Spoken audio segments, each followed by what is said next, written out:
Philomela, Voice to the Voiceless. Chapter 7, The Chariot.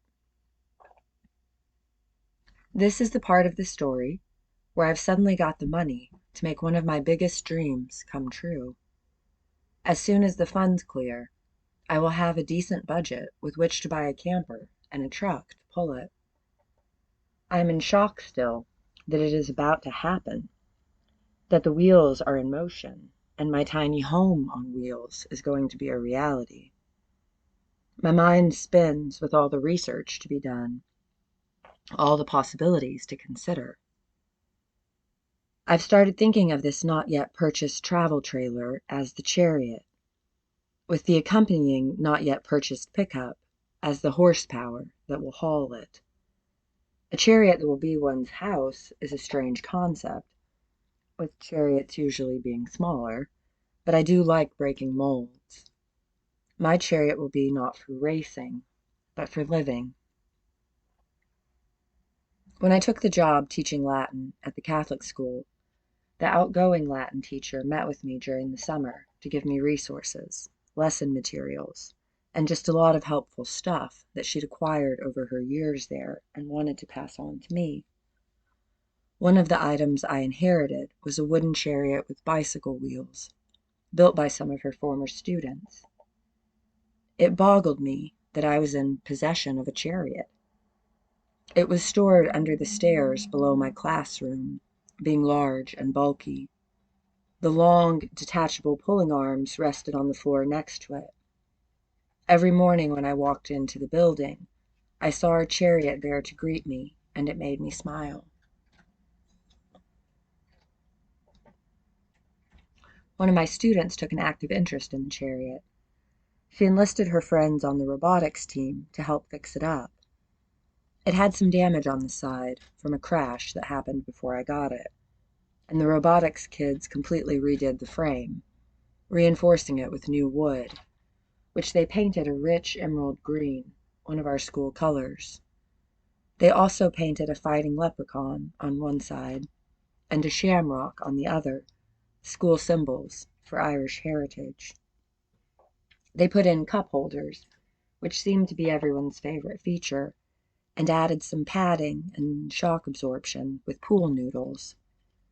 I was impressed by their handiwork, by the time and tender loving care they'd taken to soup up our ride. On warm days in the springtime, as the school year moved towards summer vacation, the students grew restless indoors. They wanted to be outside enjoying the weather, so I would let them take the chariot into the large field on our campus and pull each other in it. 4 students would be the horses. We'd put the bicycle helmet on the charioteer, and then they'd be off. The rest of the class and I would watch and laugh as they ran through the grass.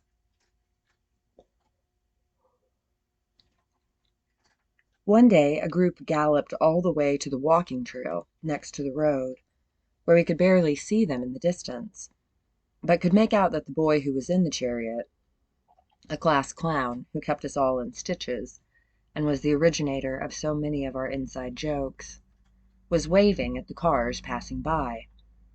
What a surprise the kids in Catholic school uniforms pulling a bright green chariot must have been to the motorists on that street. The kids took videos and made a TikTok that garnered 40,000 views. Chariot days were among my favorite. The aim was to play, and I could sense that my students liked getting to be children, not having to produce academic output for a little while, being granted a brief respite from the tests and papers. They worked hard at their verb and noun endings. I liked being able to give them breaks. When I imagine the chariot that I will be moving into, I suspect it will also be linked with much play. There is the option to get a little land and make a homestead, but there is also the option to temporarily or permanently keep moving home elsewhere, anywhere accessible by road. When I think of how footloose and fancy-free I will feel in the driver's seat, I can't stop grinning. A camper can be parked most places. The whole country opens up as my home.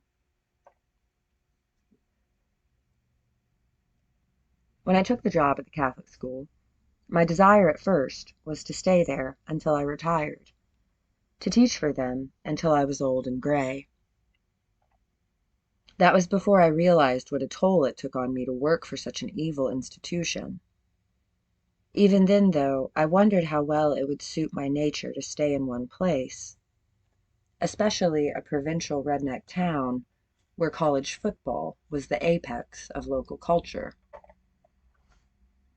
Knowing that I will have mobility, the ability to go anywhere a camper can go, is exhilarating and feels too good to be true. Getting one's first car tends to be a major milestone. The autonomy of climbing behind the wheel and deciding where to go is incredibly liberating. I remember the blue Ford sedan I got at 19, and the incomparable feeling of knowing that neither my mother nor my father was the one with the keys anymore. I could drive away from either of them, head any place I saw fit. At the time, I went to my friend Ophelia's house. I showed up with my new car and asked if she wanted to go for a joyride. She was surprised to see me pull up in my very own automobile, but she was happy for me. I drove us to the small town in the country where I'd grown up, wanting to show it to her. I'd talked about it a lot with her, but she'd never been there. The road I took was windy and curving. I wanted to see how my new used car handled. As we listened to music and talked, I realized just how much having a vehicle was going to change my life. I had the means to take my chosen companion to our chosen destination. I showed her the street I'd lived on from ages 7 to 11 and our old duplex. She and I stopped for snacks at the gas station my mother and I used to walk to together. There were long stretches during my childhood when we had no functional car. Mars sabotaged my mother's Dodge Diplomat so that it wouldn't run, and when he would vanish for weeks at a time to go on benders with his brother Achilles, he would take his Chevy Impala, so she and I would be left without transportation. Her friends would give us rides to the store, or we'd walk when they couldn't. Often she and I would walk to that gas station Ophelia and I visited, so she could use the payphone, since we typically didn't have a phone either, to call Mars's relatives and try to track him down. I would stand awkwardly next to her in front of the store as she screamed at Mars's mother, insisting that she was hiding Mars at her house. Mars's mother, Pacify, lived in Indiana and generally was hiding Mars at her house. After Pacify's son Achilles murdered his wife Penelope, Pacify supported him, didn't seem to have a problem with what he'd done, and advocated for him with courts and the media. She told my mother that if she had a wife who didn't cook or clean, she'd beat her too. Penelope had done plenty of cooking and cleaning. She'd just wanted to leave an abusive marriage. As Pacify saw it, that warranted her death, that Penelope would have the audacity to leave her son. With no wheels, my mother couldn't go to Indiana and find Mars. She had to stay put and wait for him to return. But if she were going to use her car to chase a monster, maybe it was for the best that she was grounded. When my mother finally left Mars, when I was 11, we moved into a cabin on Amalthea's land. Amalthea had been my 4th-grade teacher for a week. She was friends with Metis, my best friend Juturna's grandmother, who was a retired elementary school teacher.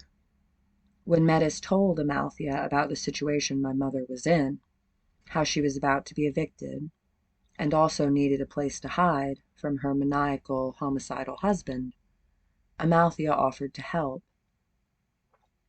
She remembered me from my having been in her class, and didn't want anything bad to happen to us.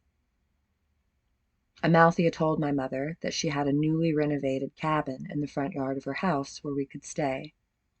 It had all the modern conveniences: central heat and air, a dishwasher, cable television, and plenty of hot water for the shower. Amalthea had only 2 conditions. She wanted my mother to put me in school, and she wanted my mother to accept the job she could get her as a teaching assistant at the intermediate school where she worked. I was about to start 7th grade. The middle school I would attend was next to the intermediate school, where my mother would work with 6th graders. My mother decided that accepting Amalthea's generosity was her best bet. Juno could have gone to her sister Rhea, her niece Aphrodite, or other family and friends in Indiana, but Mars knew where those people lived and was living in the same town where his mother and brother were. By staying in the South and moving out to Amalthea's, somewhere he'd never been, my mother would be keeping us safer. We rented a U-Haul and put most of our belongings into a storage space, because they wouldn't all fit in the cabin, and because we wouldn't be able to stay at the cabin for long. Amalthea was only able to offer us the cabin for a few months. After the fall semester, her husband would be returning from prison. He had been locked up for molesting their daughter. Because the girl was still a minor and lived in the house, he couldn't come back there, but he was going to reside in the cabin. So we'd have to leave when the child rapist was released in the winter time. But it would give my mother a chance to get on her feet with her new job, and Amalthea said that she owned a little house across from the elementary school that we could probably move into after we left the cabin, once the current tenants had vacated it. Even as a child, I knew that Amalthea was doing a lot for us when she barely knew us. There was a sleeping loft in the cabin that became my bedroom. It was small, with just enough room for a twin-sized bed and a little desk. I adored it. At our duplex, my bedroom had had a box wall, as Juno called it, with cardboard boxes full of things to be kept, stacked from floor to ceiling. There were tables on top of other tables, shelves up on desks. The space was crowded, felt claustrophobic. We had a lot of clutter in our home. My mother and I both have pack rat leanings. We are sentimental and like to hold on to objects connected to happy memories. We love our stuff. There is nothing wrong with that. But in my Spartan room up near the ceiling of the cabin, which I got to via a ladder, the simplicity of my environment made it easier to concentrate. I looked forward to retiring to my blank slate of a hideaway after school to study each day. I had been homeschooled since the 1st grade, with the exception of that week with Amalthea. 7th grade was a difficult time to make the transition to public school. My best friend Jaterna, whom I knew through church, was on a different team, meaning that she cycled through other teachers on another hallway and we would have no classes together. I saw her sometimes, but we started to grow apart as she made new friends. I tried to make friends, but I was shy, and everyone seemed to already know everyone else. Cliques had been established, perhaps since early in elementary school, and I felt like an outsider. Middle school can be tough socially, and while I wasn't quite a feral child, I had not been conditioned to rules and procedures that the others had grown up with.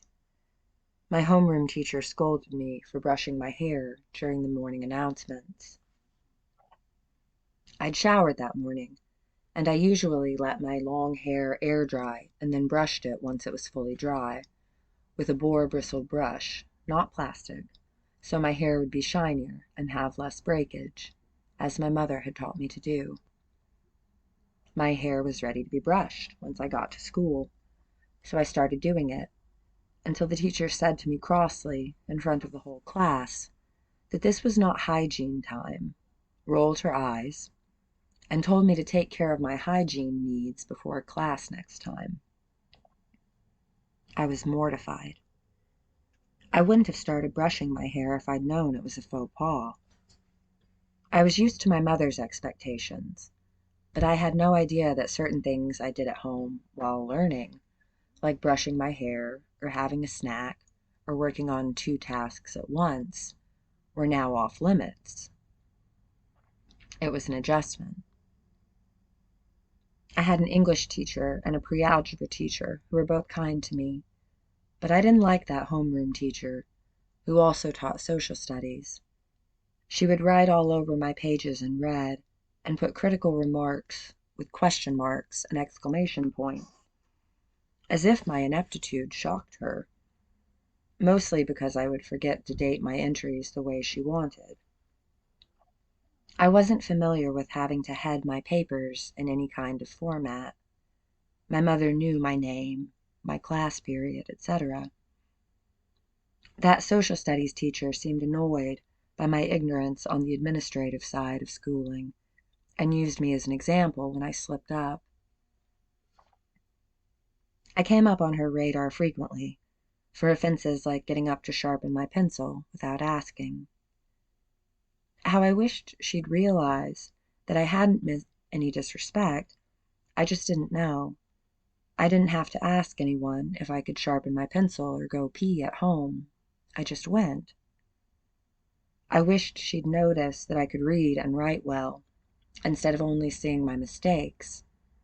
She would not draw any positive attention to me, though, only negative. My English teacher, on the other hand, saw that I was advanced. She praised my reading and writing, suggested that I write stories, and put thoughtful notes on my papers. I adored her. One day she was talking about onomatopoeia and asked if anyone could spell it. I raised my hand and spelled it correctly. She was impressed. Around Halloween, I had written a scary story that I turned into her for extra credit.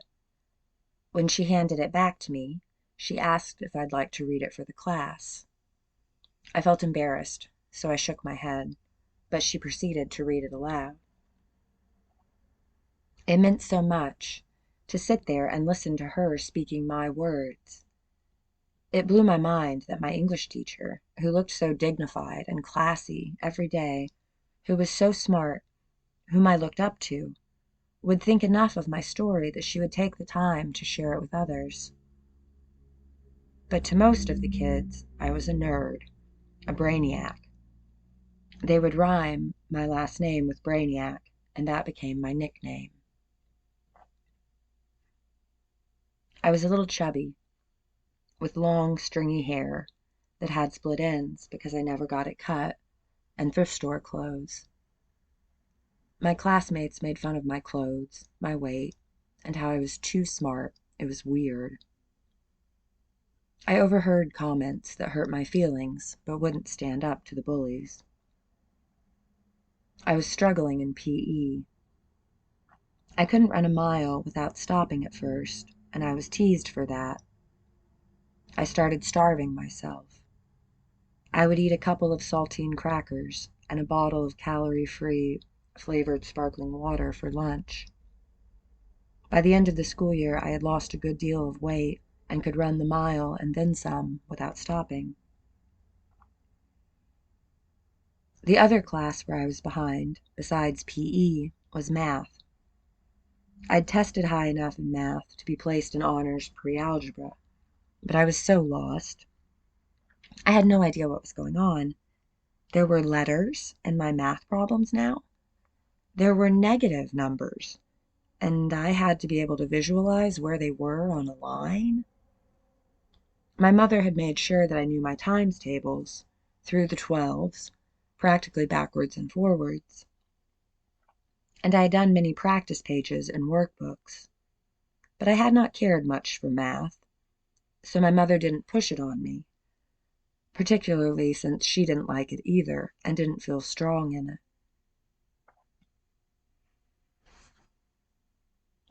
I made a C in pre-algebra on our first report card. My mother was furious with me.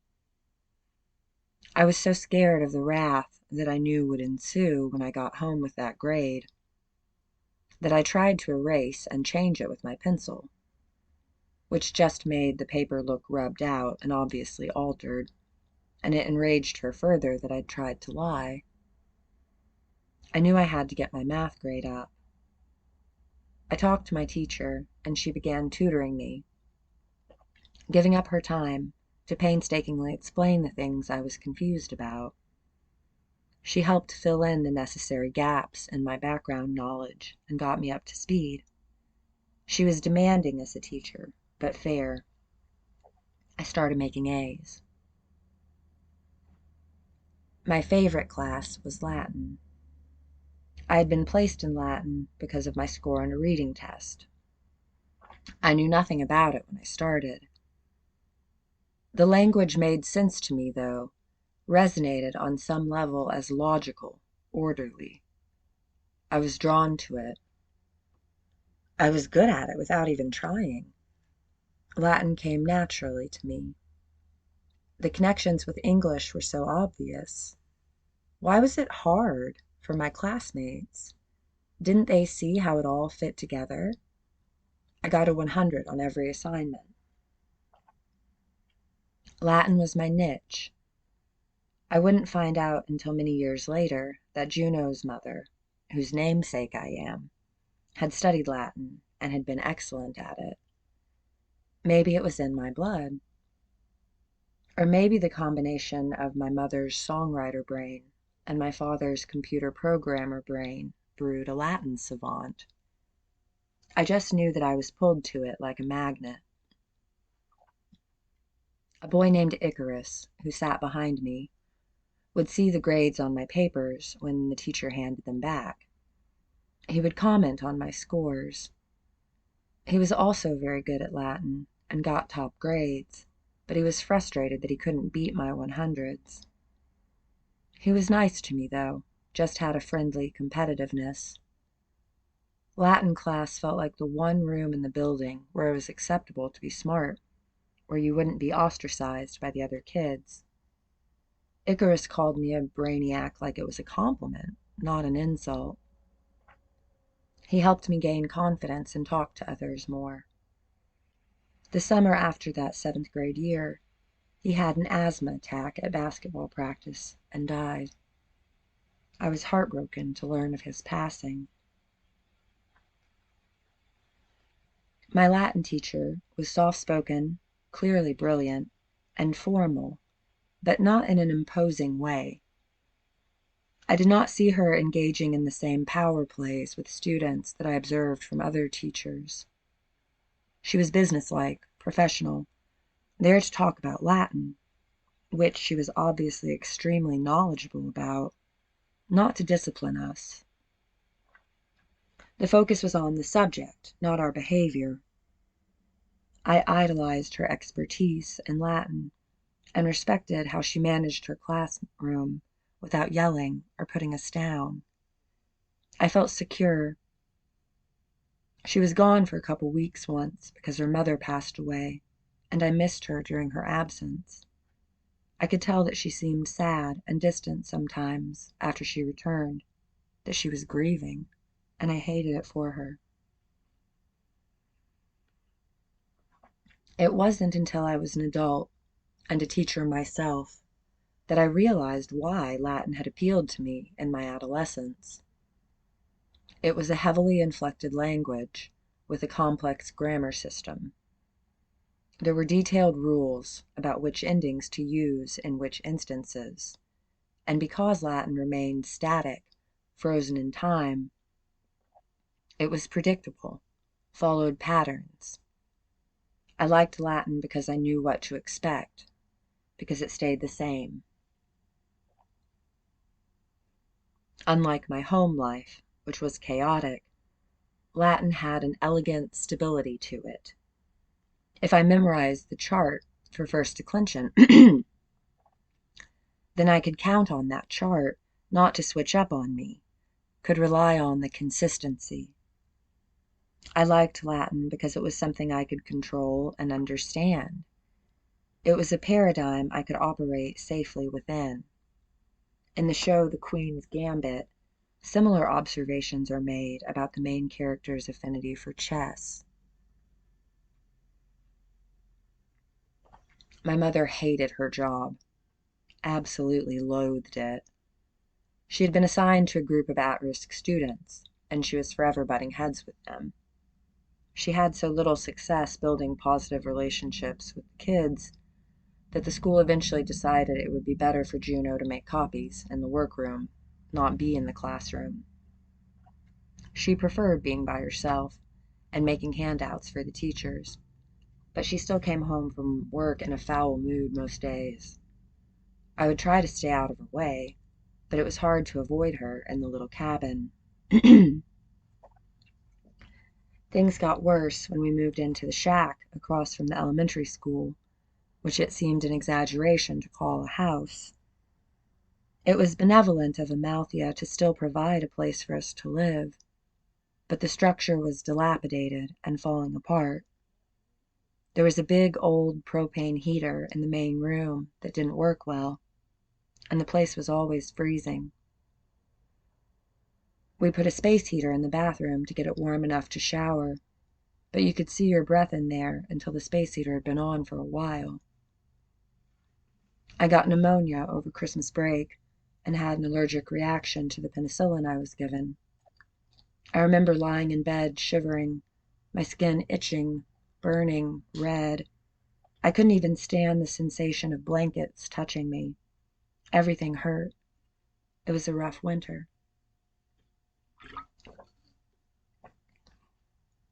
The school bus to the middle school departed from the elementary school parking lot each morning. Some kids on the bus saw me coming out of my front door and started spreading rumors about how poor I must be to live there, how my house looked like it should be condemned. One boy would say something about it to me almost every day. When I got a pair of Nikes for Christmas and wore them, he made comments about how he didn't know how my parents could have afforded them. I dreaded taking the bus. When we lived in the cabin at Amalthea's, I would ride with her in the mornings, not take the school bus. She had a beautiful white Trans Am convertible. I'd liked being dropped off in style. Then I had the bus to contend with. I'd pretend not to hear the mean things kids would say about what I wore and where I lived. My mom was saving money for a car. One day toward the end of the school year, we saw a little red Dodge Colt, a hatchback station wagon. It cost $900. I wanted it for us so badly, knew it would transform our lives. I would look at it longingly when we walked to the gas station it was parked next to, with a for sale sign on it. The same gas station I later took Ophelia to. When my mom got her next paycheck, she had enough, and she bought it. I couldn't believe how it felt to have a car again. We were free, could drive wherever we wanted. Juno had been talking on the phone a lot with her friend Saturn. I'd known Saturn since I was 2 years old. He lived with us for a while at our big house as a roommate. He moved into my dad's old office, which was almost like a separate apartment. Saturn was a talented guitar player. He and Juno had met at a songwriter's night at a cafe when I was a baby. They were platonic. I used to go with my mother to see the band Saturn was in perform. I drink Shirley Temples with extra cherries the bartender put in special for me, and I felt so grown up to be there hearing live music. Juno and Saturn almost got together after she and Jupiter divorced, dated for a short spurt, but decided to just be friends. Then she got with Mars. She and I had still gone to see Saturn over the years. They'd stayed friends all that time. He used to put his long, curly black hair in pigtails, which looked absurd with his bald head, to make my cousins and me laugh. The summer after 7th grade, he suggested that my mom and I should move back to the city, live with him. They were ready to be together at last. I had just started getting used to school, so I was saddened to think of leaving and not getting to attend 8th grade with the few friends I'd made.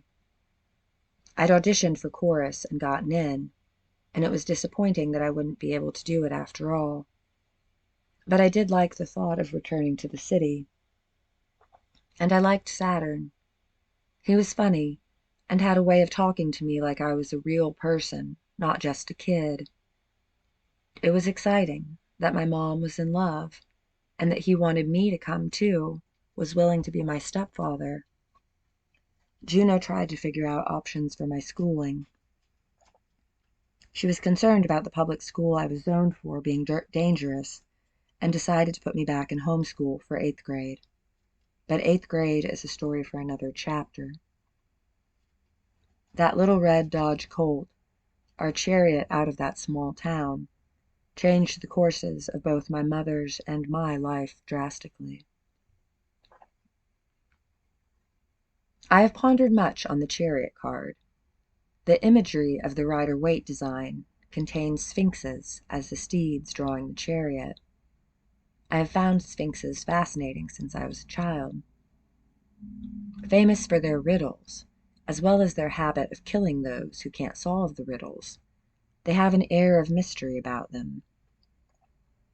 It seems noteworthy that there is one black sphinx and one white, but both have black and white stripes on their nemes, the cloth headdresses they are wearing, that signify royalty, and would suggest a status akin to the gods, since ancient Egyptian pharaohs were seen as divine rulers.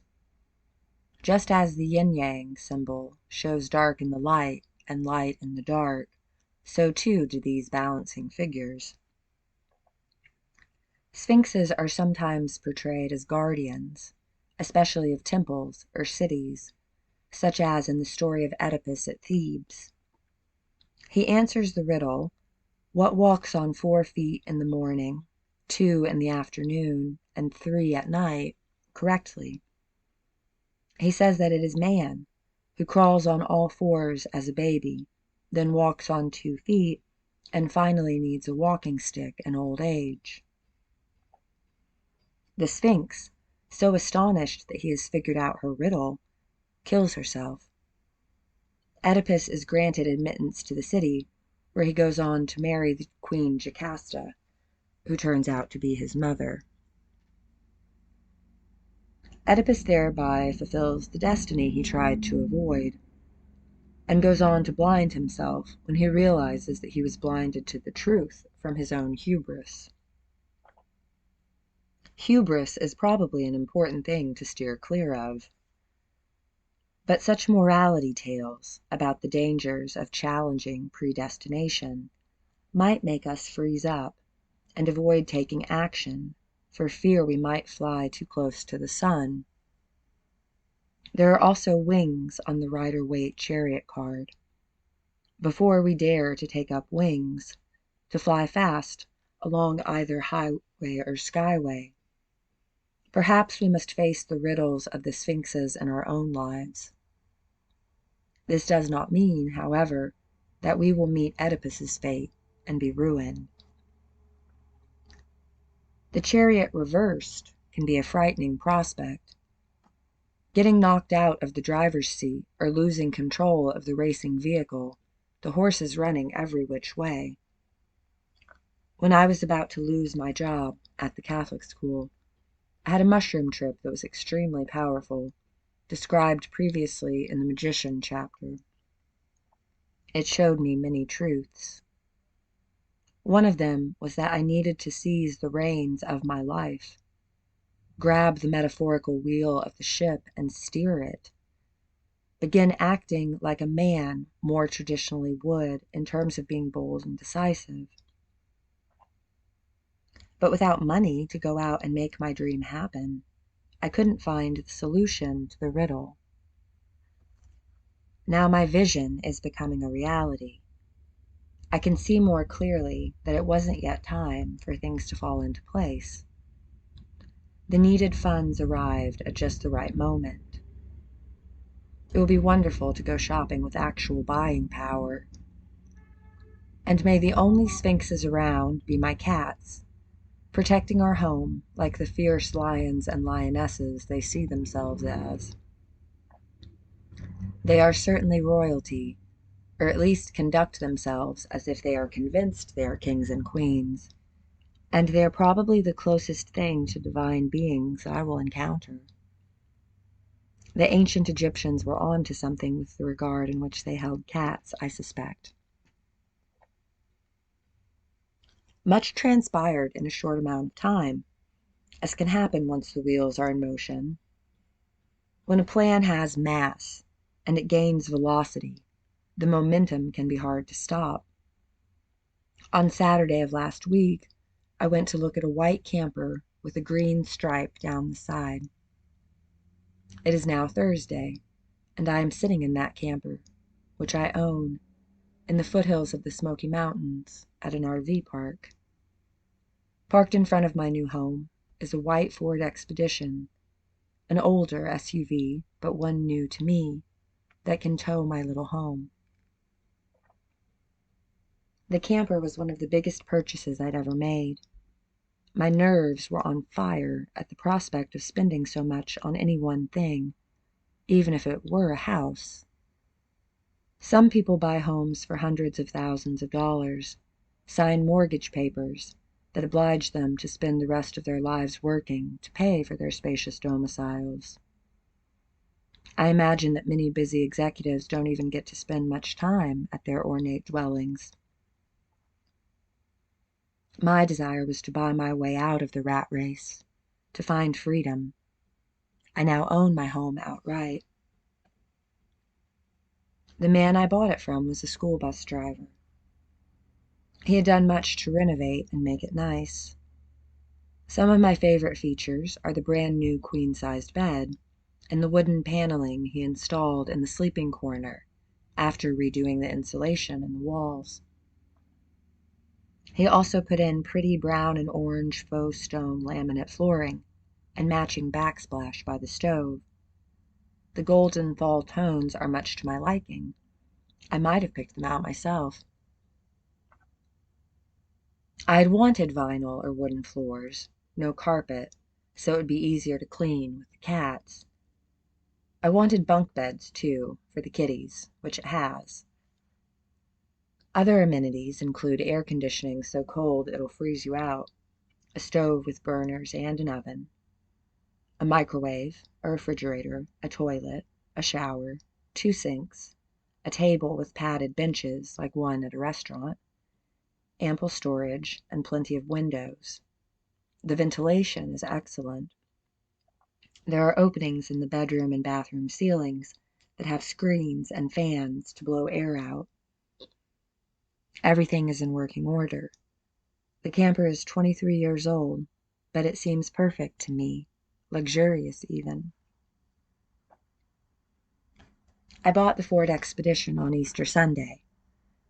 I met an old man with very few teeth out in the country, and I gave him the money through Walmart's financial services because banks were closed. I got a deal on the Expedition, but it also seemed like an awfully large sum to give someone, and I was terrified of unwittingly buying a lemon. I suspected that the vehicle might need some work, which it does, but not terribly much.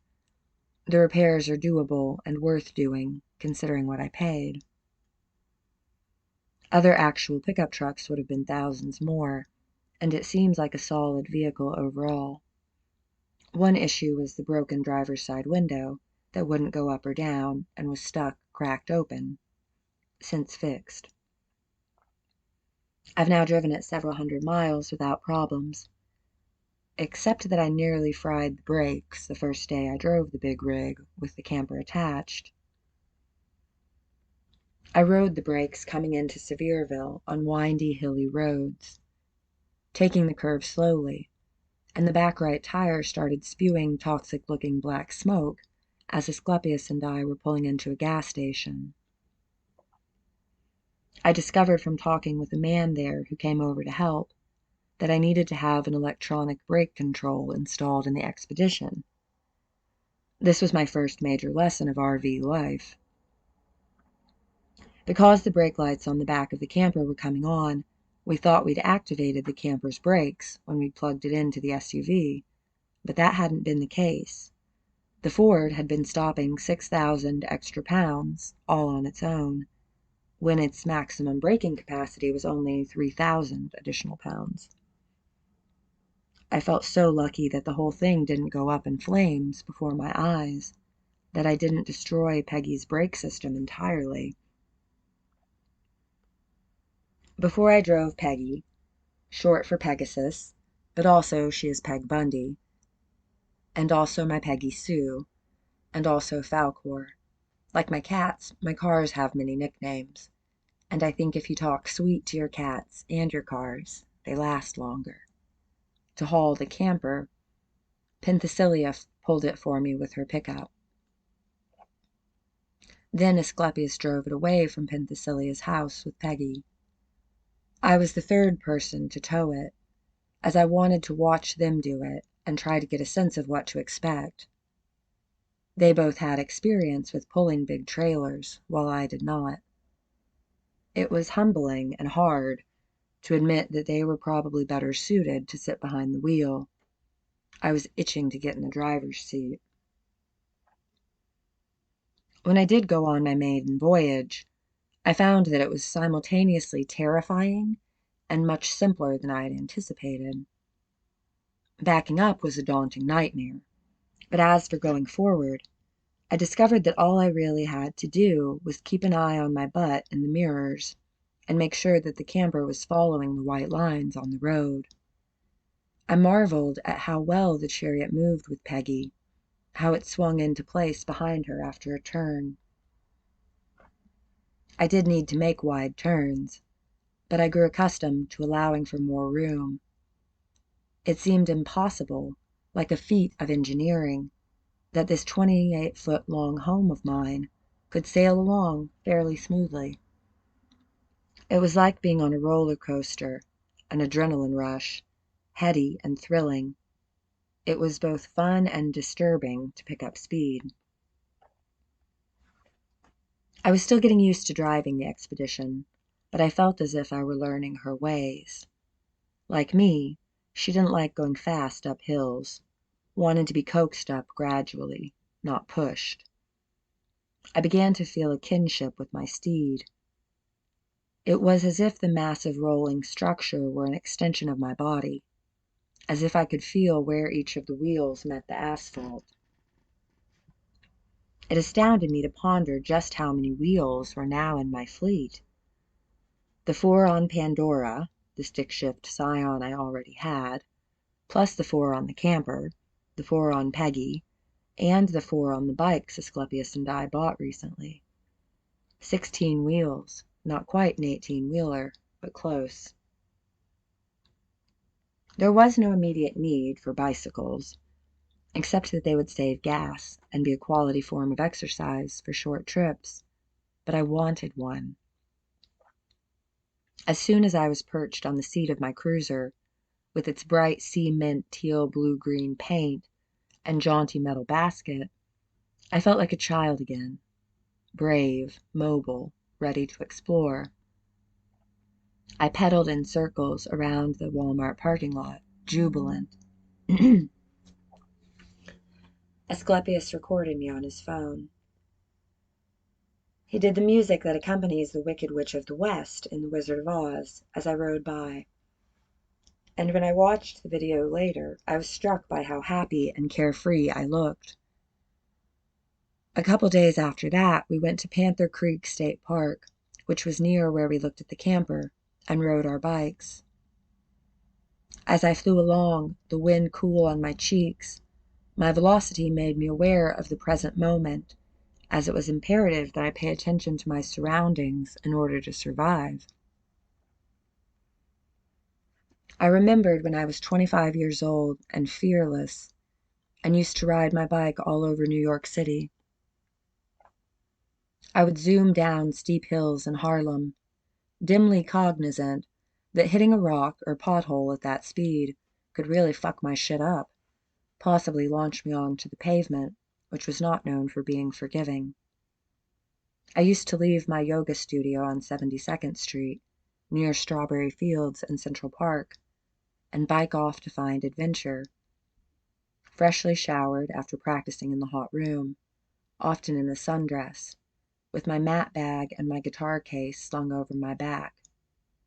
Riding among the cabbies was a delicate dance of give and take. When I moved to Crown Heights in Brooklyn, I'd bike to Coney Island. I loved pedaling along by the ocean, breathing in the salty air. I broke my wrist falling off my bike when I was 8 years old. I usually had to ride my bike in our driveway or the street right in front of our duplex. I wasn't allowed to take off and roam the neighborhood like the other kids on my block. The tomboy girl would come and play dolls on my porch sometimes, but the boys generally didn't like to play at my place, where my mother watched us like a hawk. One day everyone was hanging out in my driveway for once. There was a boy there about my age who had dark hair. I think his name might have been Daniel. He lived down the street, and I had a crush on him. Wanting to impress him, I decided to ride my bike fast around a sharp curve at the back of our gravel driveway that went down a hill. As I approached the turn, I realized I'd picked up too much speed, and I braked, which made me skid out in the loose rocks. I fell on my right wrist. I could tell that the pain I was experiencing was not normal, that it was of a severity I had not yet encountered, from how queasy I was and how faint I felt. I staggered inside to my mother, who said that I looked as white as a ghost. She took me to the emergency room, where the doctor put a cast on me. My mother took this as proof that bike riding was dangerous. She would often remind me of how I'd broken my wrist if I wanted to do something she found risky. Breaking my wrist sucked. It hurt, but I still wanted to get back on my bike. In college, I rediscovered my love of bike riding.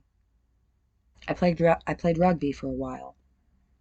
I was not very good at it. It was ambitious of me to pick a tough contact sport as my first organized team sport to play. My mother would call at 3 a.m. and leave voicemails about how I was going to get a concussion, saying she didn't want me to damage my brain. I adored riding my bike to and from rugby practice, the sensations of the sweat on my skin and my heart pumping. Eventually I quit the team, after 3 girls did get concussions in quick succession. My mother's progressively more guilt-tripping messages and my own cowardice caught up with me. A scrum collapsed, wrenching my shoulder out of socket, and my hand got stepped on. Someone's cleat left a clear mark on the back of my small, delicate hand and bruises, and I was done. But I liked playing the game for the short time that I did, and it taught me much about how to fall more safely. I remember our coach drilling into us the importance of not holding out an arm to break your fall. That was how people broke their wrists, she said, and my ears perked up. We should fall intentionally, fold and crumple into it, first going to our knees, then hips, then shoulders. We could shield our heads with our arms if needed, but shouldn't ever stick out stiff arms to catch ourselves. I've used her advice many times, as I am a clumsy person. In New York, a bike was freedom. I'd ride across the 59th Street Bridge, listening to the Simon and Garfunkel song about that bridge on my headphones, feeling groovy indeed. I'd pedal past the Chelsea Hotel and listen to Chelsea Hotel No. 2 by Leonard Cohen. I felt my heart fill to the point of bursting one crisp fall day as I let a mix CD from Augustus flood my ears while cruising down the trail alongside the Hudson River in northern Manhattan on my light pink Schwinn. He'd included the song Sweet Thing by Van Morrison, which I'd never heard before. It made me cry, the thought that someone could feel like that about me. I swore to myself that I would never, ever, ever grow so old again. As I took in the trees rushing by and the sunlight dancing between their branches at Panther Creek State Park with Asclepius and our new bikes, the day when we'd seen the camper and the bus driver had agreed to hold it for me, I was a grown woman, not far from 37 years old, but I felt young again, complete, content. It occurred to me that, while I was excited to have the means to buy a chariot, which I was envisioning the camper as, perhaps the best thing to be was a wild horse. My legs, one with the wheels, ran along the path, and I felt as unfettered as a mare galloping through an open field. The scene was just as picturesque, with the sun setting in the background. I knew that I would still be a wild horse, even with my chariot attached, that I would have the power to go wherever I wanted. I wept with gratitude and relief after driving the camper and arriving in one piece, not on fire, at the RV park where we'd made reservations. Once I was on terra firma again, no longer in motion, I realized that it was doable, my dream. It was not preposterous, impossible. I thought of my mother saying that it was like a pony on a boat, unrealistic, extravagant. Asclepius and I stopped at a Cracker Barrel after getting the camper, and I saw a t-shirt in the gift shop that had "I always wanted a pony" and a purple outline of a horse on the front. It was for Mustang cars, but the appearance of the phrase at that moment was poignant to me.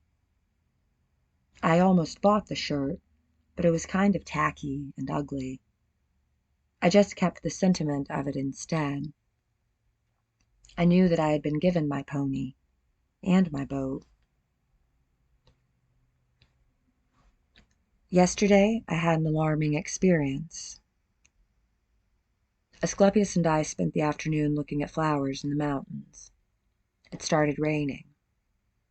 We'd left the kitties at home by themselves in the camper for the first time, and I was worried that the roof vents, which we'd left open with the fans on to give the cats fresh air, could be leaking water in on them. Asclepius assured me that the covers to the vents were designed in such a way that rain would run off, but I was anxious to get back to the babies. I ran to the bathroom when we pulled into the RV park, needing to pee pretty badly. I sent Asclepius on ahead of me with the keys to check on the cats.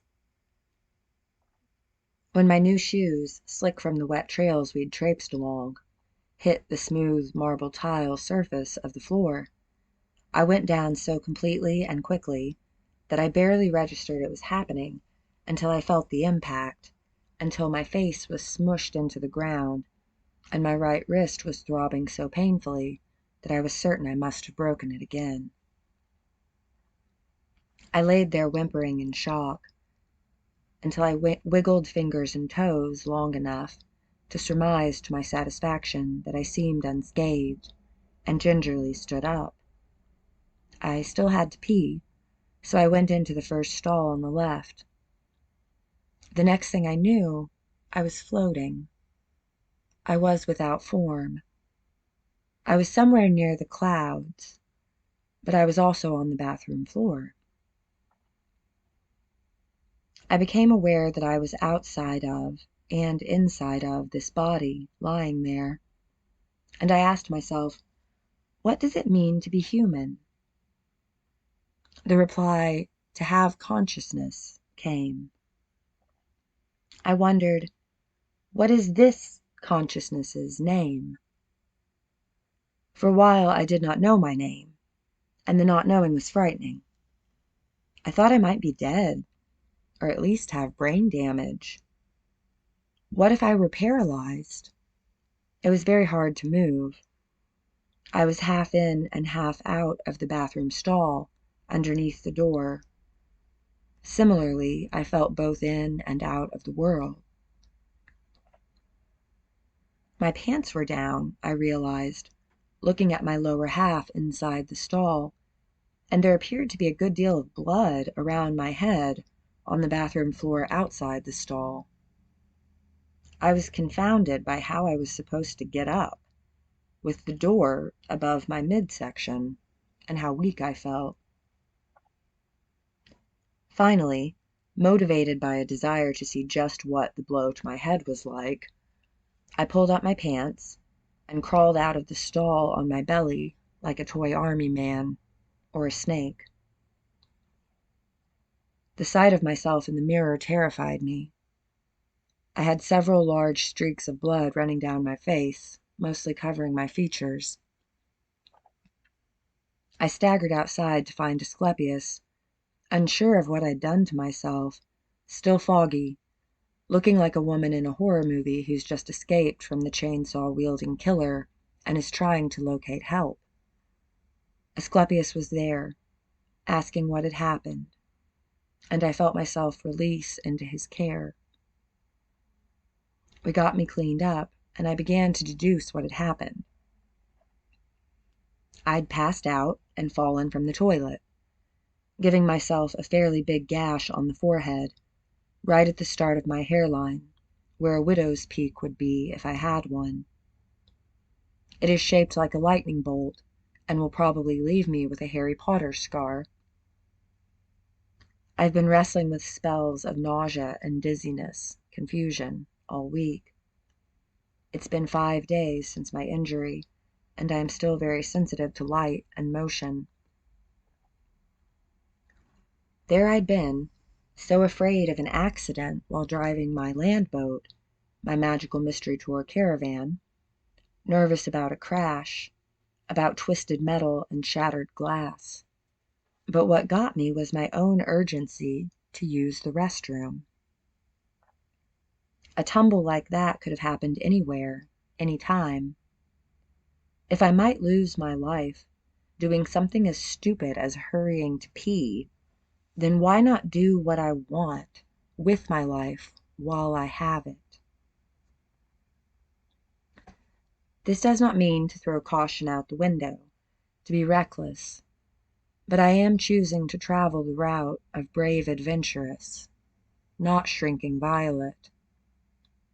Violets are pretty fantastic, though. I've been seeing them a lot on our nature walks. Asclepius is teaching me to identify different plants and flowers.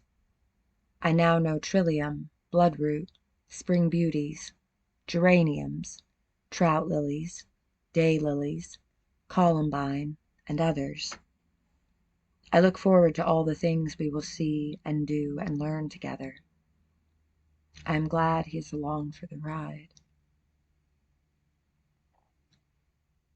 Here are some lessons from my nascent ownership of a tiny house on wheels. This thing called a toe pin, with a cotter pin on the side to secure it, is essential to being able to haul anything. Linchpin of it all. I had been imagining the tow hitch and ball as a dick, and I was eager to finally be able to overcompensate for my penis status like so many drivers of trucks. But my dick and ball were utterly ineffective at accomplishing anything until that little steel rod was in place. This reminds me to heed the details, the small items one might miss. Cleaning less is awesome. Because the space isn't very big, it doesn't take much time to tidy up. But it is important to tidy often. Disinfectant wipes and a broom will take care of most of the job. I also don't have to use nearly as many Swisher mop sheets as in my 2-story home. A lint roller for pet hair, as well as covering the beds and seats with blankets that can be removed and washed, and frequent airing out with windows and fans, have helped to keep it feeling fresh. I am finding my own little ways to reduce my carbon footprint and recycle as best I can. Plastic bags from the store become garbage bags, basics many people do in their homes. But efficient use of resources and space have both been in the forefront of my mind. If I reuse a shoebox to stow important papers in a cabinet, or drive the stick-shift vehicle that gets better gas mileage when not moving the camper, then I am ultimately working toward becoming a more well-oiled machine in terms of how I live and reducing waste. Reducing waste was a major motivator in choosing this lifestyle. Bringing a reusable cloth bag so I don't have to get plastic bags I don't need is good too. There is something to be said for the satisfaction of cutting down on excess. I would like to be able to become off-grid and totally self-sustaining in time. We have to decide where and if we want to park this thing permanently, if we want to put down deep roots in one place, or go from place to place. For now, I am plugged into a post. It is still so novel to me that I can just plug my house in like an appliance. I am drawing minimal electricity. I want to improve in terms of my relationship to the environment.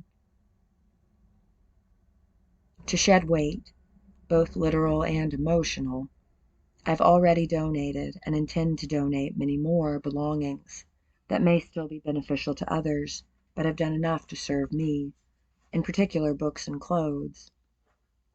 Today we did laundry.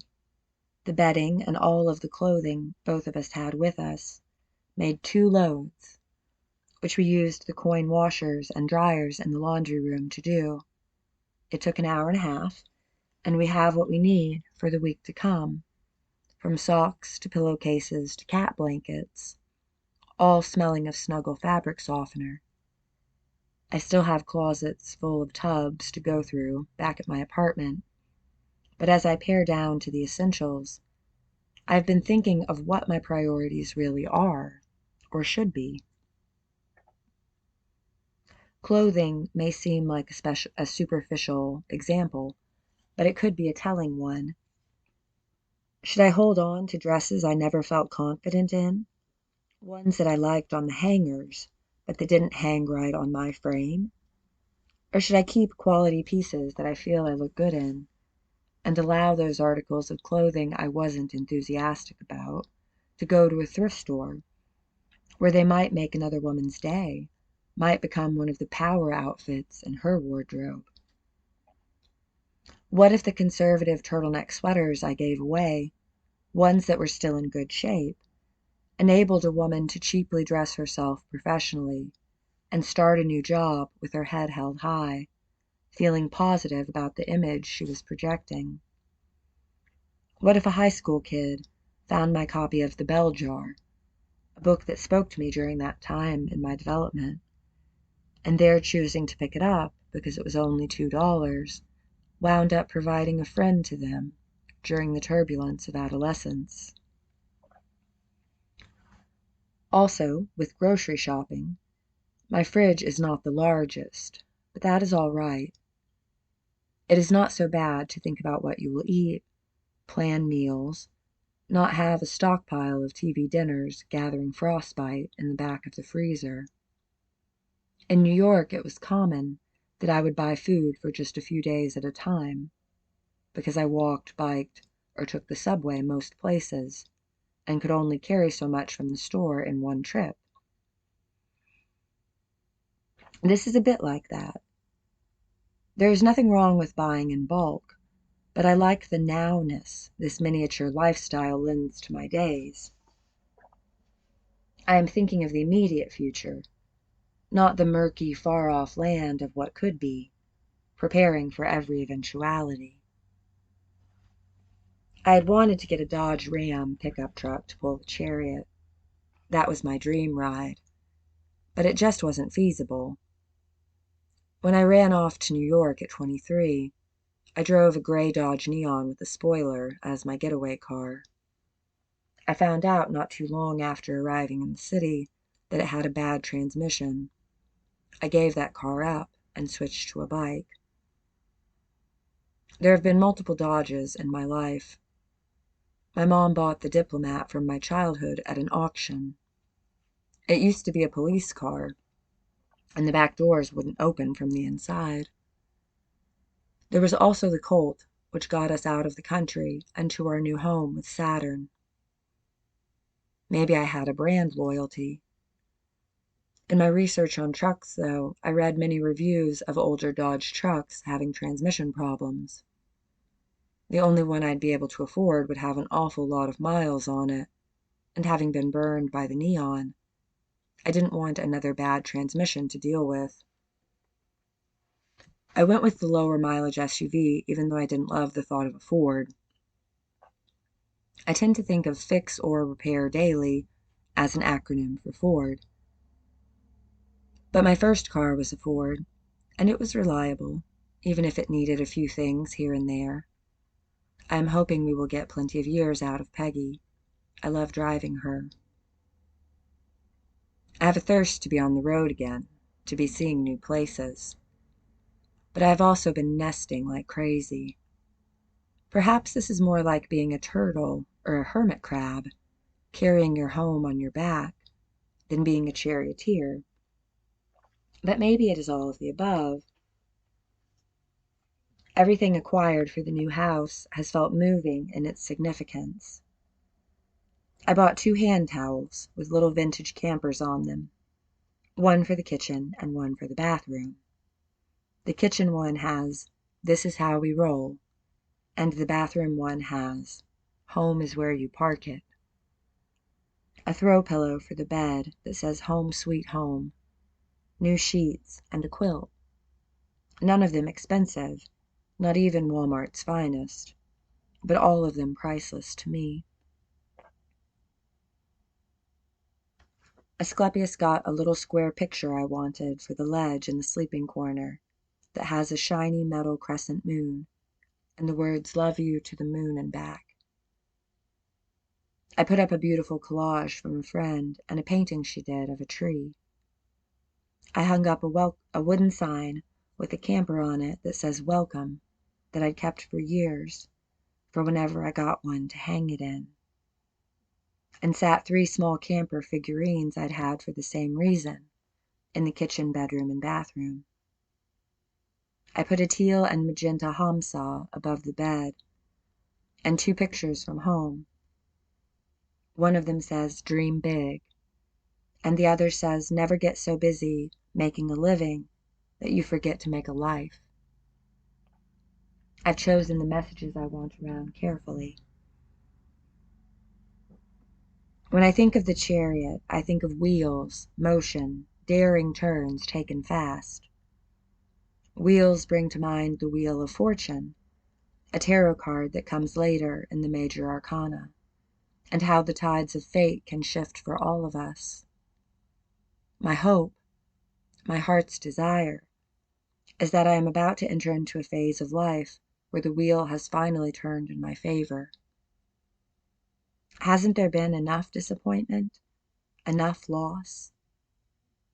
Yet I know that no one stays up or down forever. That wheel in the sky keeps on turning. And this world has a way of mixing up bad with the good and good with the bad.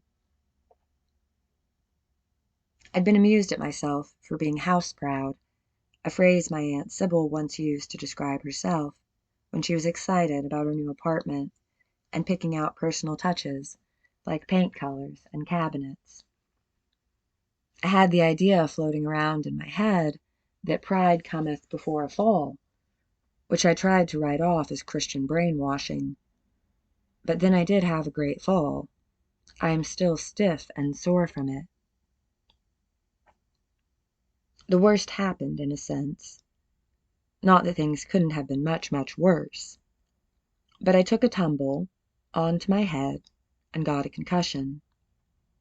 It might as well have been a toppling from a chariot. But I was okay.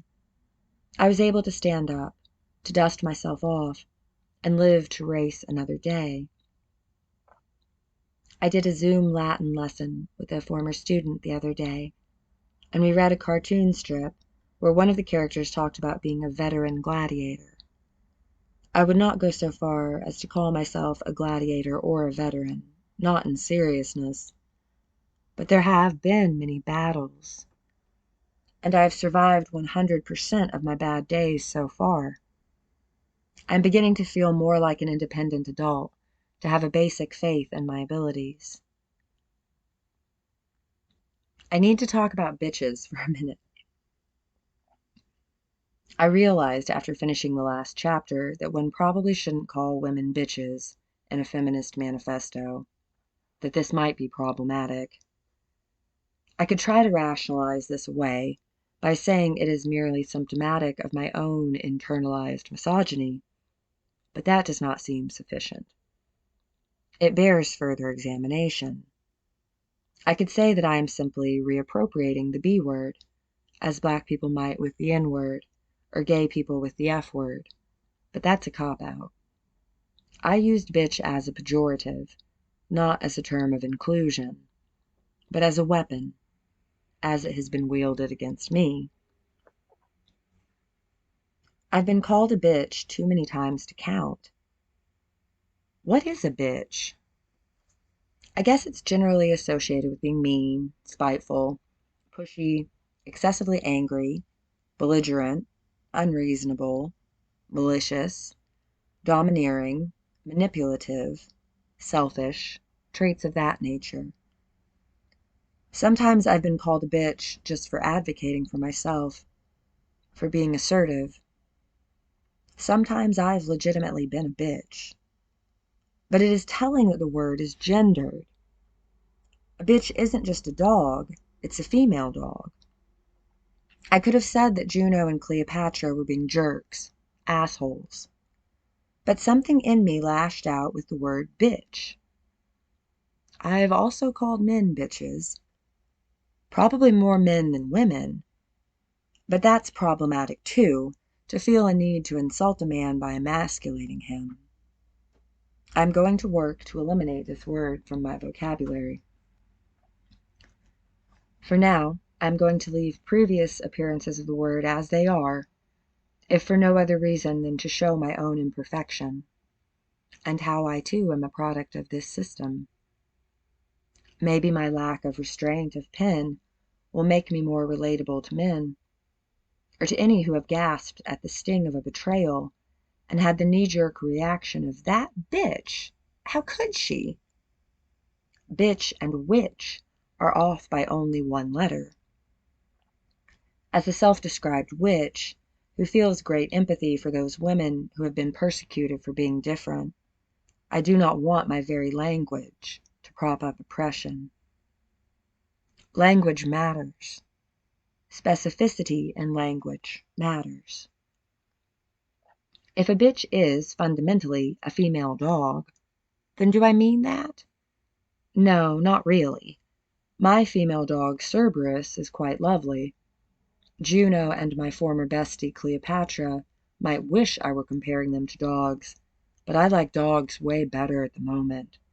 Dogs have proven way less backstabby in my experience. What I was trying to communicate, as best as I could, while in a haze of irritation, was that they hurt me. Dogs of either gender, not just female, can snarl and snap and bite if this kind of attack is being a bitch. But why does it feel more insidious and damaging to be turned on by women?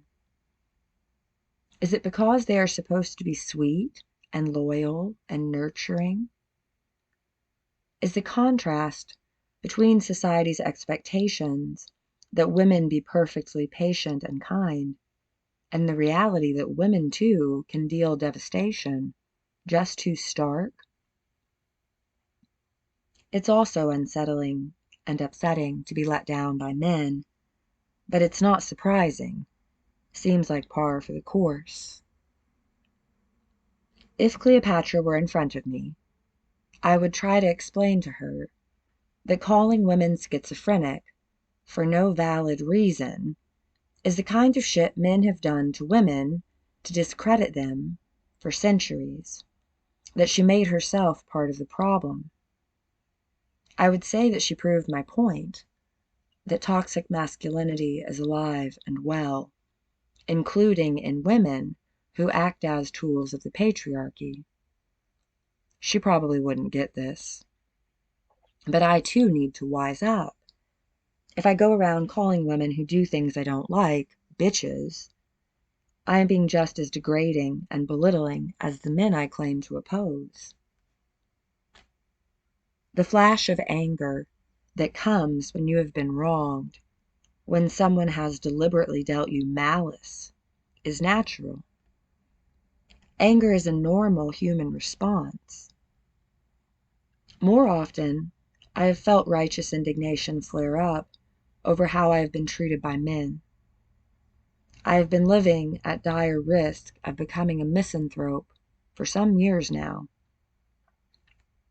But if I feel hatred for women, that is misogyny, and I would do well to root it out. I would do better to root out all my hatred for men too, and any hatred I have for anyone. I can call a man a bastard and a woman a bitch if I want, and if they've been egregious douchebags, I might even be justified. But then I should not be surprised if people look at me askance and question my reliability as a narrator, if they see I do not practice what I preach. I never claimed to be perfect, just wanted to share my life story and some ideas, some things I've learned along the way. But I cannot unsee the unpleasant irony of my calling on people to let go of toxic masculinity and then going on about bitches. Let's just say that I probably shouldn't have called them that. I will leave it as originally written, to show the yin and yang of it all, how there can be light in the dark and dark in the light. I am earnest in writing a women's liberation manifesto, and I am earnest in wanting to be an instrument of peace. But I am no saint. Having Cleopatra call me schizophrenic hit a nerve. It felt the same as her calling me a witch, sending witch hunters after me in Salem days, her saying I was crazy. It was as if she said I had female hysteria, how backwards her appraisal of me seemed. When harmed, our instinct can be to lash back, to inflict the same kind of wound we received.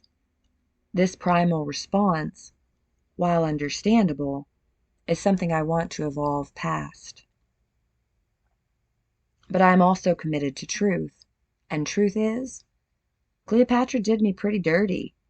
She was kind of a bitch. Oops, I said it again.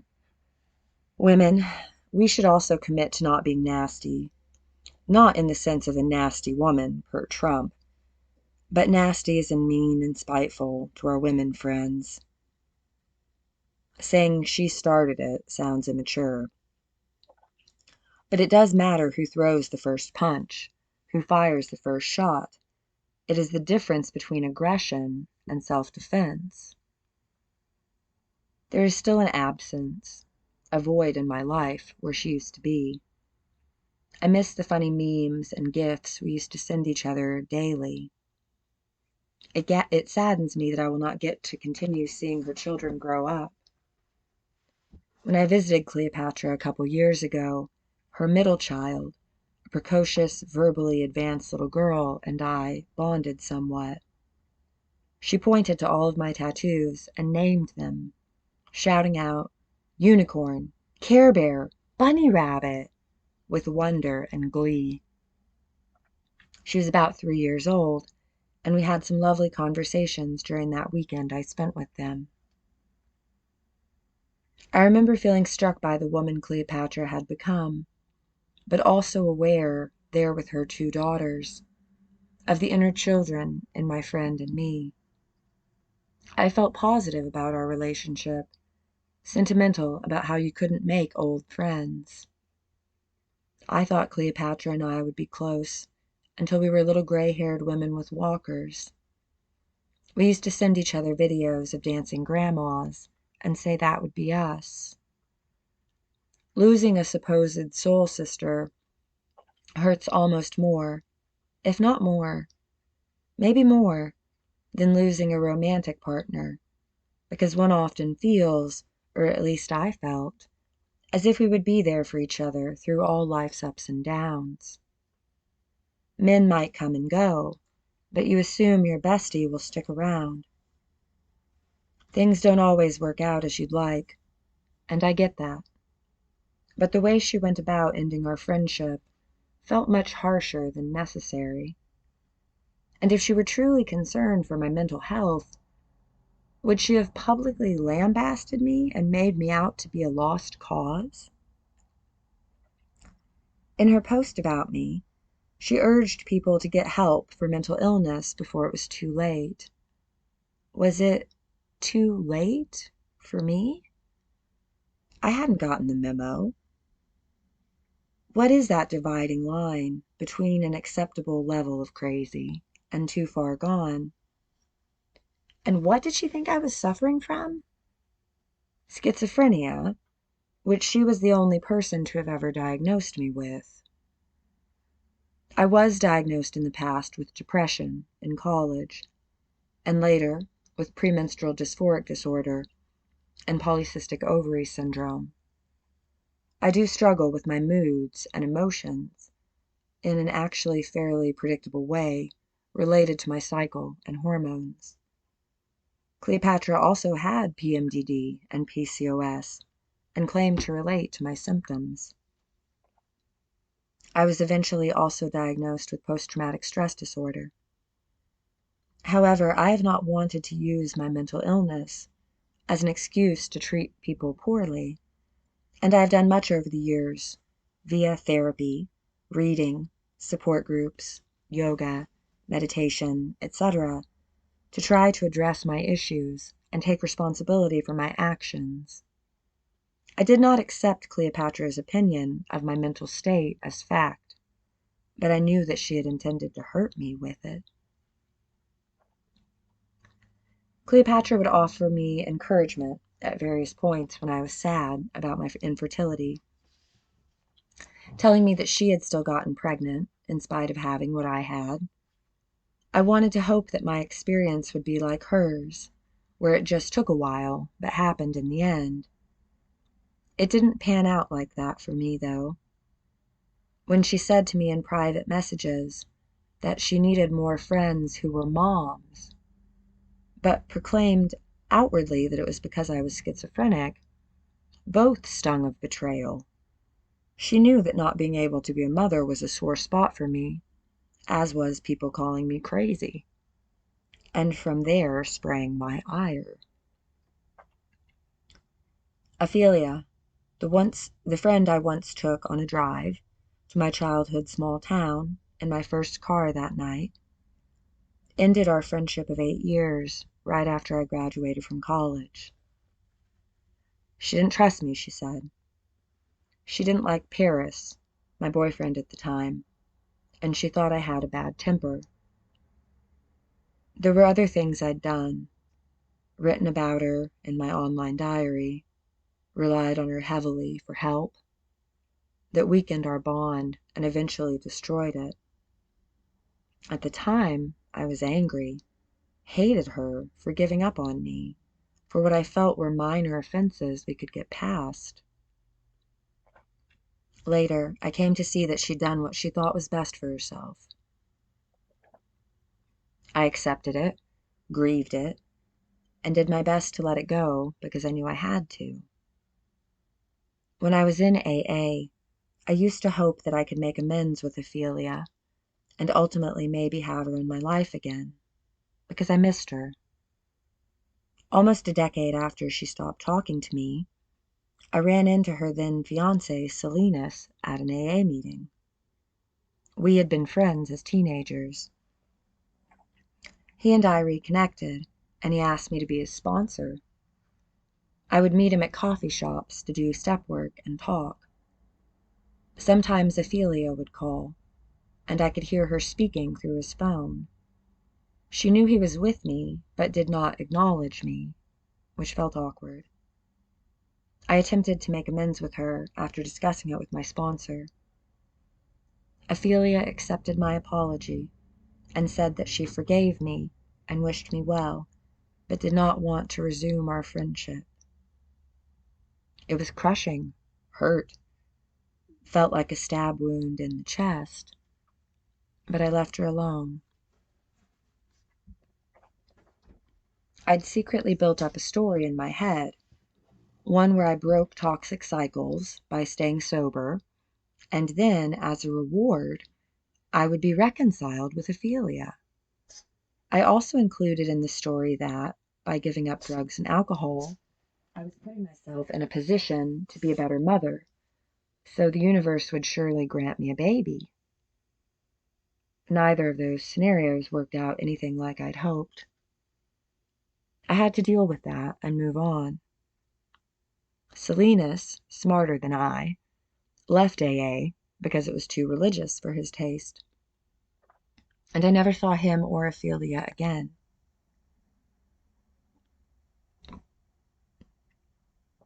I heard through the grapevine of social media that they got married and had a baby. I am able to send their family good wishes and mean it. I also learned that you must be careful how you treat people. Some damage cannot be undone. When the blow of Cleopatra's sudden departure landed, I didn't see it coming. I didn't know what I'd done to her. I had been there for her, been a cheerleader, listened. Whatever she found fault with in my personal life, be it my choice of lover or desire to move into a tiny home, I couldn't understand how it affected her.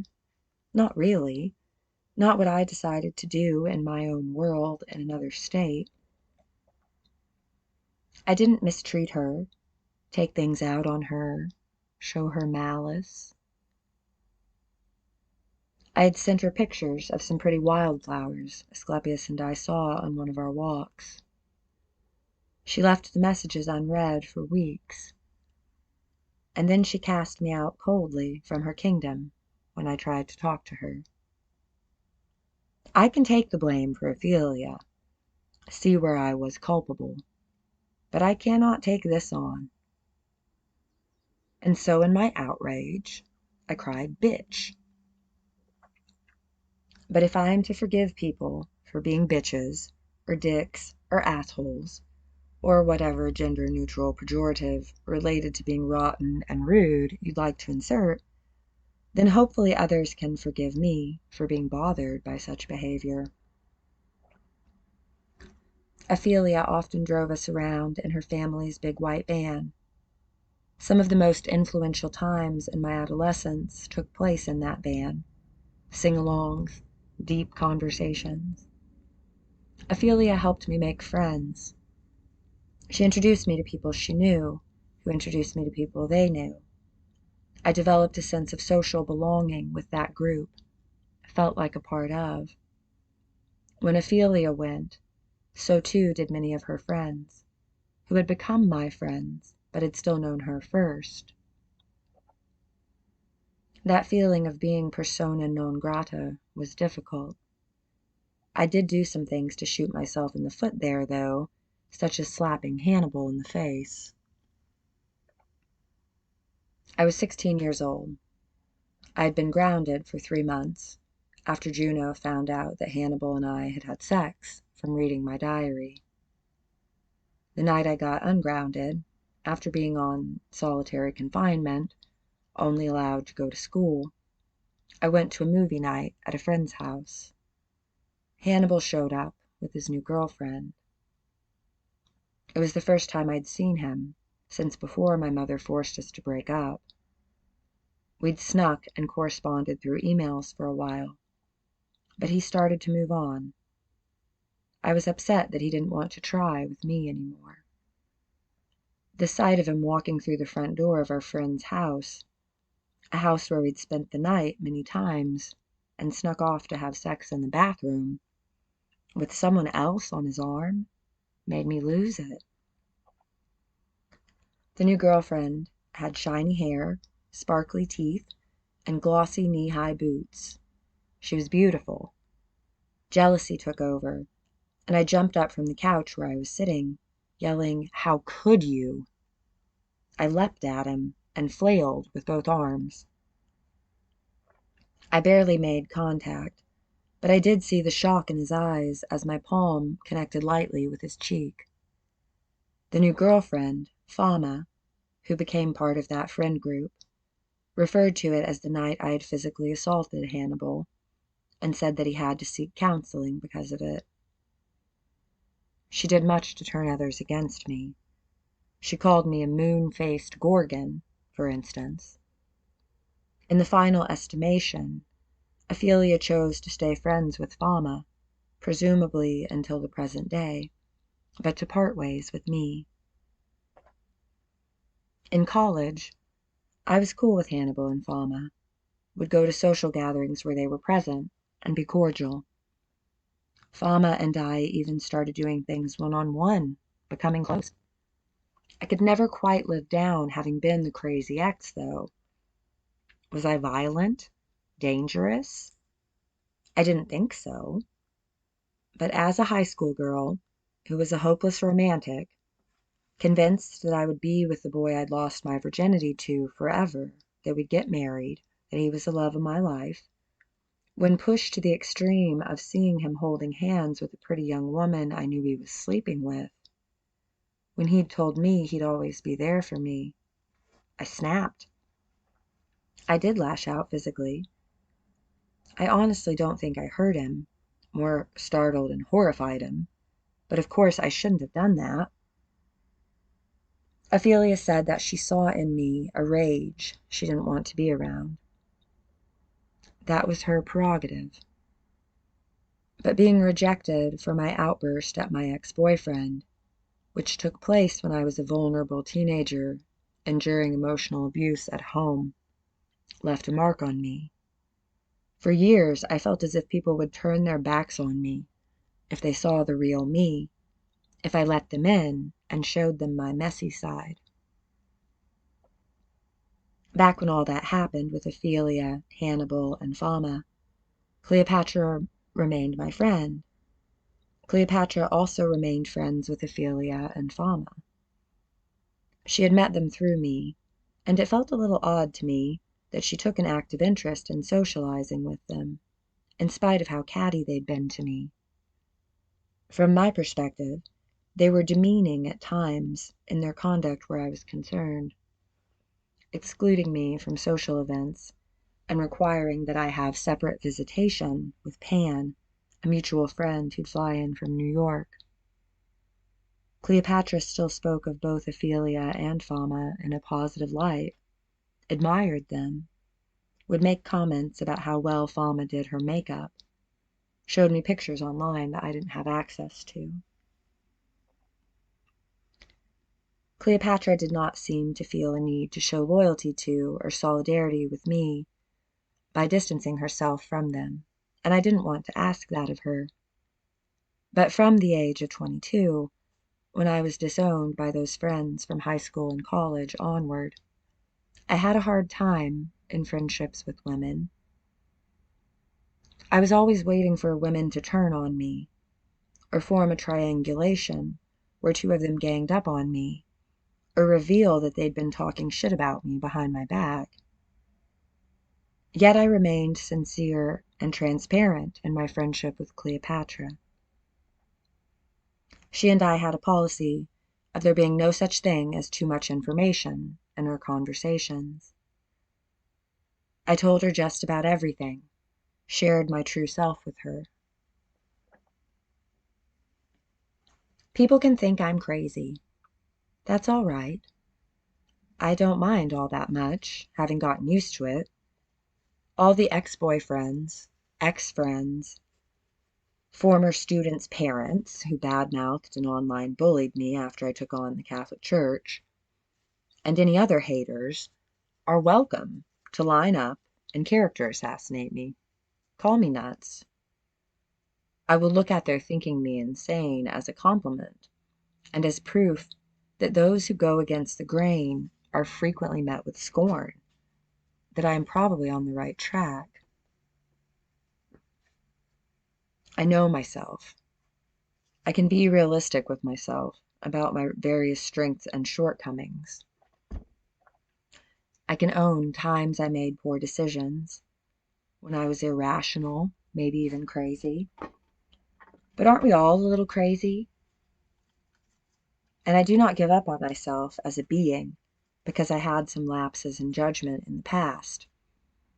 I think it is probably like that for most humans. We make mistakes.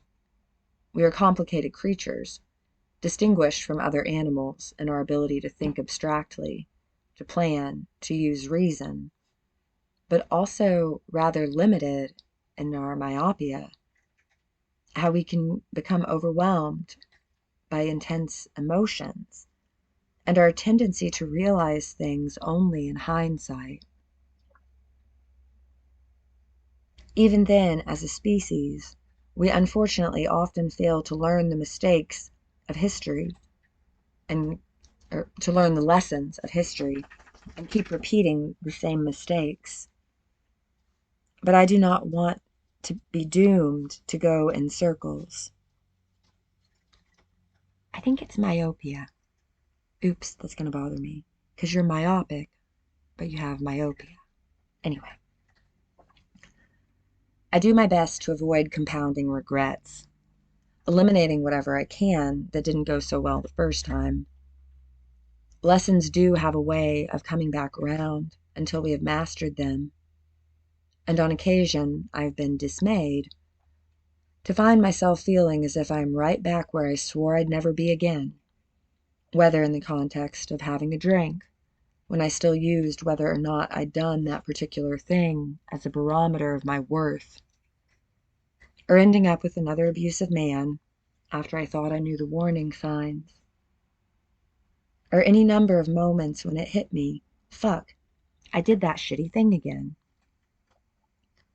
But I get back up, even after life punches me in the face and knocks me out with a tile floor, hard marble to the eye socket. I should have paid more attention to the sign on the door that tried to tell me to have caution, because the floor was slippery when wet. But it got me. Sometimes I miss my mark, but I hope for steadier aim and better focus the next time. With practice, I may come much closer to my target, to my arrow hitting the bullseye. I have consciously sought strategies to help me with my temper. Simple tools, like taking deep breaths or stopping and counting to 10. With awareness and effort, it is possible to transcend many obstacles. But sometimes there is backsliding. When Cleopatra went vicious, yes, I was mad. But not a mad woman. Not someone out of touch with reality. I may have my own subjective perspective on reality, as do we all, but I live in this world, not a fantasy one. And she ditched me just as my life was about to bloom. So if she were one of the weeds in my garden, it is preferable that she is gone. It is springtime here in the Smokies. We've been parked at this peaceful RV park in the foothills for 2 weeks. We roll out tomorrow. Next we will see where the road takes us, are looking into state parks. It is looking like, for not that much money, we can travel and live where we like. First I have to get things in order with my apartment, but that will be resolved soon.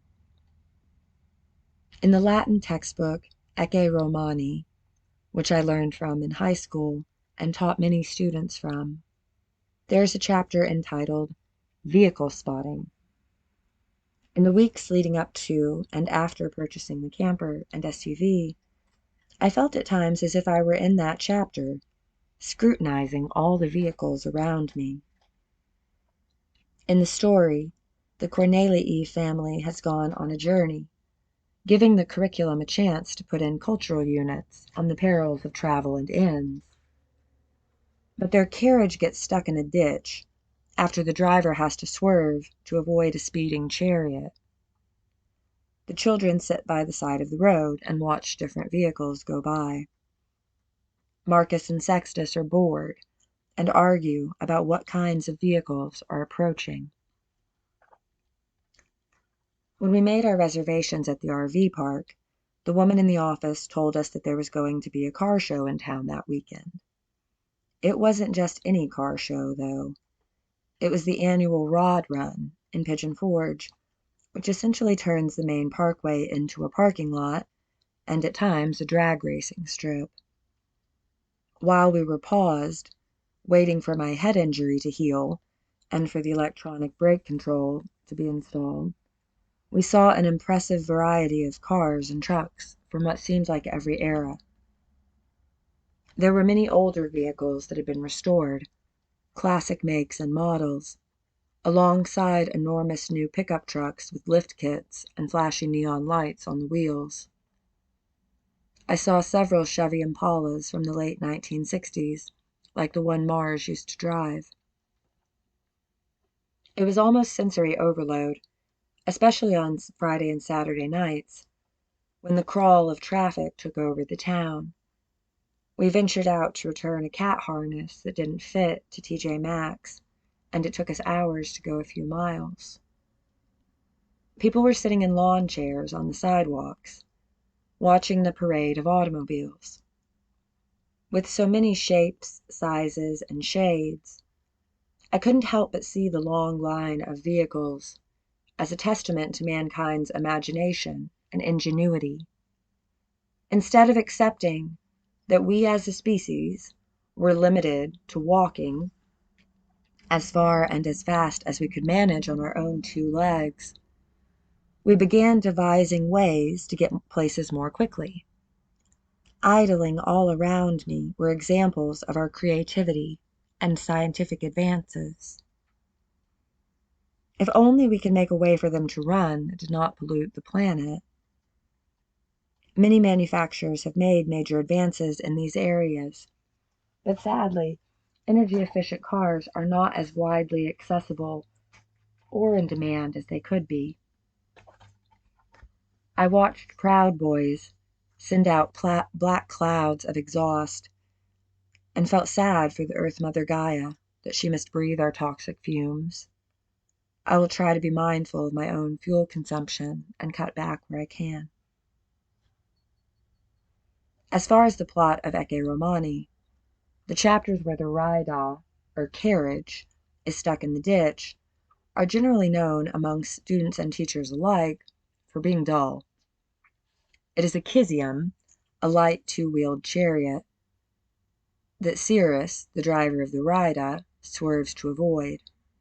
Poor Cyrus, a slave, is still beaten viciously by the father for steering the Raida into the ditch, even though he did so to keep them from being hit by the Kizium, and both Sextus and Marcus say Cyrus drove the Raida with great skill. There was an awful lot of beating slaves with sticks in that book. I guess at least the writers of the textbook series tried to portray some horrors of Roman brutality accurately. For someone who became a Latin teacher, I really, really fucking hate the Romans. Not too much happens while the Raida in fossa est, the carriage is in the ditch. A random soldier at the inn tells the boys a scary story, and then when they arrive in Rome, you think Marcus and Sextus are attacked by robbers, some action at last, but it turns out it was all just a dream. In the city, Eucleides, the learned slave, takes the children to the Circus Maximus to see chariot races. My students usually enjoyed the lessons we did on chariot racing.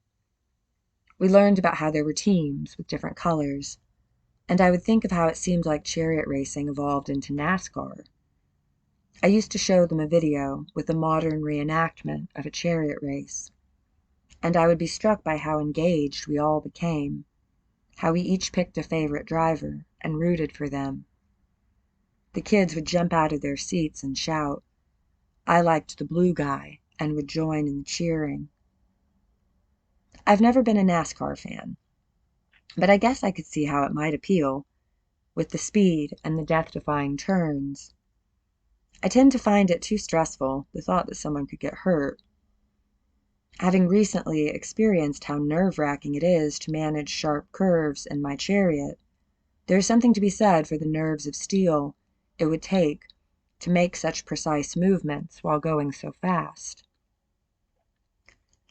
Thinking about it now, maybe my camper is a ride-a, a carriage, or more like one of those old American covered wagons headed west than a chariot. I must be careful to keep my ride-a out of the fossa. I will not be looking to drive as hard as I can in a circle. I am going to meander at my leisure, and as I spot other vehicles along the way, I can relate to how much many of us love our rides, the common awe we felt when we sat behind the wheel for the first time, that basic desire to get up and go. Often we start out with tricycles, progress to bikes, maybe try out roller skates, scooters, or skateboards, drive whatever car we are given or can afford at first, and later in life might get to pick out a vehicle more to our liking. At its core, our fascination with wheels seems rooted in curiosity, in finding a way to get where we'd like to go, to see or do what calls to us. May we all acquire the appropriate wheels when we need them. May we all keep following our dreams and our curiosity. And may we all have safe, comfortable homes.